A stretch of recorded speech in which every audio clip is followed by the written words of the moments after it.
Good morning. I'm Paul Arnett, the Operations Assistant Manager here at Cascade Student Transportation.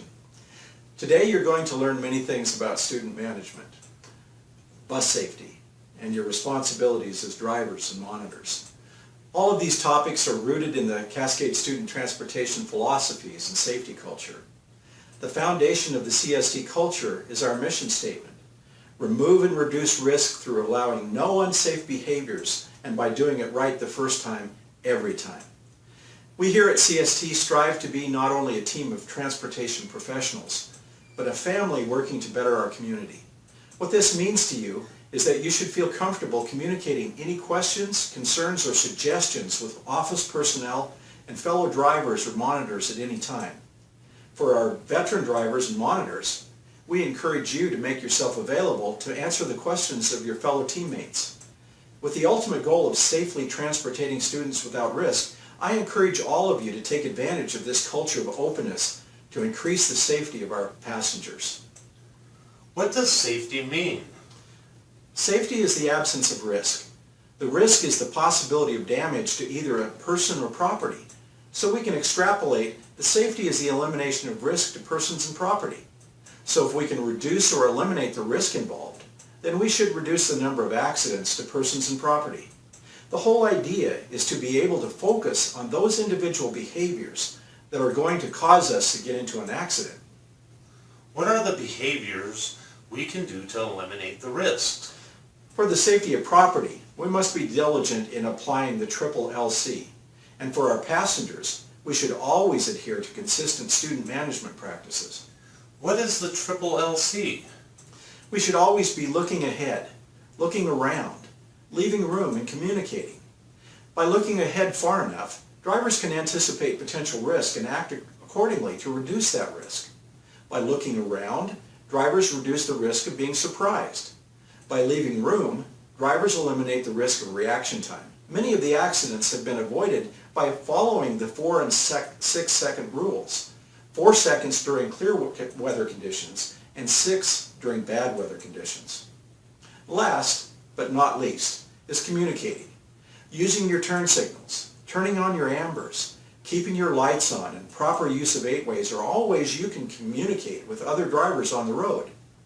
A few other behaviors that we should all make habits of: first on, last off parking brake application, following railroad crossing procedures, and only backing up when absolutely necessary. Then there are the habits some of us might need to break. The number one thing I see when I pull the video to review is drivers taking a hand off the steering wheel instead of using push-pull method of steering. The point of all of this is that it is our responsibility to set patterns of behavior that work to improve the safety of our bus and passengers. You mentioned consistent student management as the second key to achieving our safety first mission. Could you explain that further?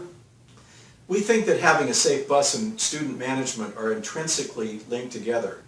One part of the triple LC is communications. And one of the most important parts of communicating with your students is getting to know them, being able to identify who's on your bus. There are several items that we are contractually obligated to do. Having a student manifest, which tells us everybody that's on our bus, is one of these obligations. Drivers should know the manifest well enough to be able to identify each one of their students by first name. So, if you were shown a picture of one of your kids, you should be able to say, "Oh, that's Johnny," or "That's Jenny," and you should know where they sit on your bus. There should be a seating assignment or seating chart, because if you're ever in an accident, one of the very first things the police officer is going to ask you for is a manifest/seating chart. The manifest is also a requirement of the school district. They want to know who's on the bus. So if there was ever a tragedy, we need to be able to reach out and touch each one of the parents to let them know the outcome and how their student is. How long does it take for CST to distribute the manifest? This year we have a system called Versatrans. This is what our routers use to be able to chart the routes for each one of us. And we designate stops based on the students who are supposed to be on our route.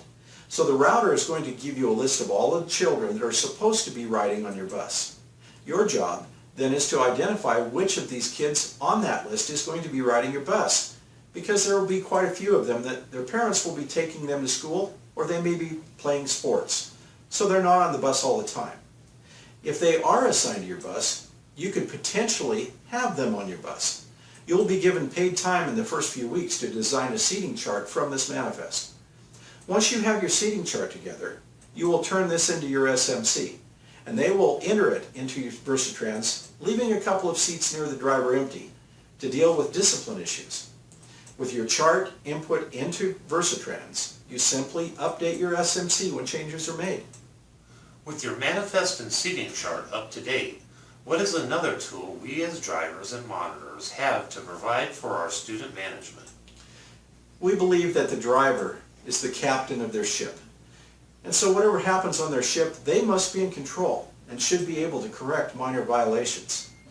This year, we'll be using the newly designed student management record for all grade levels. The SMR is a 4-part dupliform that drivers will keep with the manifest and seating charts. This form is designed so that a driver or monitor can keep track of violations, and once the 3 tickets are used up, a record of the interactions will be given to our student management coordinators, or SMCs. We always encourage drivers to have a private conversation with the student first. Let them know which safety rule violation they have committed, and let them know the next time they make that choice, you will issue a ticket and reassign their seat until the ticket is signed by their parents and returned to you. If a student earns 3 tickets during the school year, the matter is turned over to the SMCs for citation review. Who is our student management coordinators? We have 2 of the finest, Regina Fronteras and Stacy Muir, and their responsibilities are to work with the schools, parents, students, and drivers to adjust chronic student behavior that jeopardizes the safety of the bus and that of other students. Consider them to be a mentor and resource when it comes to student management. If the infractions are considerable enough, the SMCs will pull tape or even ride along with you and then give you a suggestion to implement on your bus. If the infraction is severe enough or the student has had their 3 strikes, the SMCs will begin a citation review by contacting the parents and student, even possibly bringing them into the office for a conversation. Once the SMC has completed their investigation, they will put a copy of the findings and actions to be taken into your box. How much has CST worked with the school district to come up with these rules? Actually, the school district is the one that has created the rules for riding the bus and are all pretty much a standard across the United States. The West Ada School District has adapted these to the district and has published them for when parents come in to register their child. The parents and children are made aware of the rules and how their child is to behave on the bus. Now, does that mean that everybody reads the rules? Probably not. But if we can get everybody to 3 basic rules: sit in your seat, keep your hands to yourself, and talk quietly, the bus ride's going to be safe and everything else falls into place. You speak about 3 basic behaviors for students that make up the majority of student management. Can you expand on that? The 3 basic behaviors are: first, I like to have them sit properly. What does that mean? Well, that means being seated with their back to the back of the seat. So both feet are on the floor and they're staring straight ahead. They're not in the aisle or standing up. Secondly, they talk quietly. They're not yelling and screaming, because that's a distraction to the driver. Anytime a driver has to take their eyes off the road, the risk to property or person goes up substantially. And third, they keep their hands to themselves. They should not be teasing or touching other students or other students' property. By encouraging these 3 things, 95% of everything that goes on the bus is going to be rectified. And if you can get them to do that, your bus is going to be a very good bus to work on. With all that being said, kids are going to be kids. We need to allow them to have the opportunity to be a child. They're going to make mistakes. They're going to get loud every once in a while. You know that doesn't mean they're bad. It just means that we need to correct the behavior by informing the student of the infraction and expecting them to make better decisions in the future. What other suggestions do you have for drivers and monitors to have a successful 17-18 school year? Well, beside using the triple LC, first on, last off, being attentive for the protection of our equipment, and utilizing student management record, student management coordinator, and the 3 basic rules to keep your students safe on the bus, I would suggest that all of us continue to strive for the risk-free performance of our duties. One of the ways to achieve these continual improvements is by staying fresh on our understanding and skills. For this, CST has Student Transportation University, and in that, we have well over 100 modules talking about a myriad of things from bus safety to bullying to harassment, special needs, and all those things. So if an individual is desirous of knowing how they can be a better driver or how they can be on top of things, we have that available to anyone who wishes to participate. How do you access Student Transportation U? Just come in with your email address and talk with one of the managers. They will get your account set up and provide you with login information.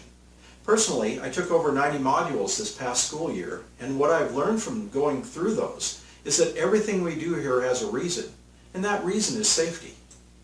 With that in mind, I want to thank you for being here today. I look forward to working with you throughout the school year, and I look forward to strengthening our CST culture for safety in action.